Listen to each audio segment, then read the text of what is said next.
Samantha, Sam, Keller had grease stains on her apron and dreams buried under layers of customer orders and clinking coffee cups.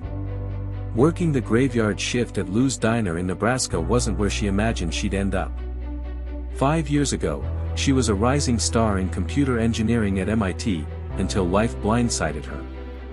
Her father was diagnosed with Alzheimer's, and her mother passed suddenly in a car crash. Sam dropped everything to come home, care for her dad, and keep the bills paid. But the mind never truly sleeps.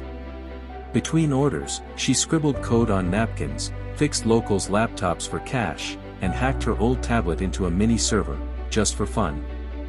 That night, as she poured black coffee into a trucker's mug, the TV buzzed with breaking news: QuantumNet's central AI had glitched, locking down millions of dollars worth of operations. Experts were stumped. Sam froze, her eyes locking onto the scrolling data on screen. The lines of code, they looked painfully familiar. It wasn't her style to intrude, but Sam had spent the night decoding what she saw on TV. A flaw, tiny, but lethal, in QuantumNet's core algorithm. It mirrored a project she once co-wrote at MIT, a prototype the company had acquired years ago. Without sleep, she documented her theory, emailed QuantumNet's helpline, and expected silence. Instead, a black SUV showed up at Lou's Diner the next morning. "Are you Samantha Keller?" a man in a suit asked. "Mr. Lancaster wants to see you. Now." Billionaire tech mogul Chase Lancaster didn't believe in luck.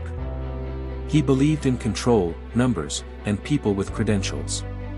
So when a waitress walked into his top-level boardroom flanked by armed security, the engineers nearly choked on their lattes. Sam stood firm, though her knees trembled. She looked at the code live stream from their system and spoke, not from ego, but certainty. "This loop here," she said, pointing. "You're running a recursive AI decision tree without a failsafe. It's caught in infinite replication." Lancaster raised a brow. "And your fix?" Sam sat down and typed. Her fingers danced over the keys like she was playing an old piano, fast, purposeful, sure. In less than 5 minutes, the error loop broke. Screens across the room turned green. The mainframe status lights blinked back to life. QuantumNet was operational again. Engineers stared, slack-jawed. Some whispered, others applauded.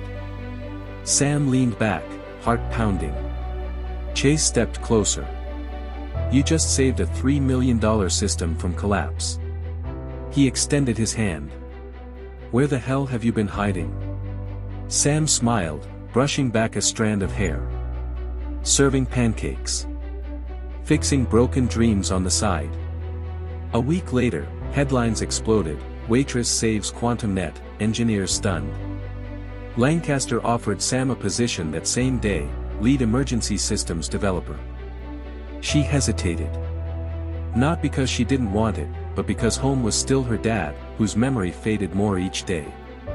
Chase understood. "Work remote. We'll bring the lab to you." 6 months later, Sam stood on a stage in San Francisco, newly promoted and delivering a keynote on AI ethics and fail-safe systems. Her father watched from the front row, holding a nurse's hand. He didn't recognize the setting, but when Sam spoke, he smiled, as if something deep inside remembered. Sam had been overlooked, doubted, and dismissed. But brilliance doesn't need permission to shine. It only needs one chance,